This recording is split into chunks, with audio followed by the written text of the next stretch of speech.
চলমান কারফিউর কারণে আইনশৃঙ্খলা পরিস্থিতি নিয়ন্ত্রণে আসলেও দুর্ভোগে পড়েছে খুলনার সাধারণ মানুষ। বেশি বিপাকে পড়েছে সাধারণ খেটে খাওয়া ও ছোট ব্যবসায়ীরা। কারফিউ আমাদের খুব সমস্যা হচ্ছে, আমরা দোকানে খুলতে পারতেছি না। বর্তমান যে পরিস্থিতি, এতে যে কারফিউ চলতেছে, এই অবস্থায় সংসার চালানো খুবই কষ্টকর। বাজারে নিত্য প্রয়োজনীয় পণ্যের সরবরাহের ঘাটতির কারণে দ্রব্যমূল্য বৃদ্ধি হচ্ছে মনে করেন ব্যবসায়ীরা।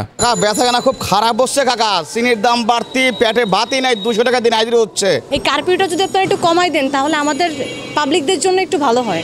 দ্রুত পরিস্থিতি স্বাভাবিক না হলে সামনের দিনগুলোর সংকটও আরও তীব্র হতে পারে বলে মনে করেন অনেকেই। জনজীবনের আর কি শান্তি ফিরে আনা, কারফিউ শিথিল করে দেওয়া, খুলনা শহরে সবাই মোটামুটি যাতে শান্তভাবে চলতে পারে সেই পরিবেশ সৃষ্টি করায়।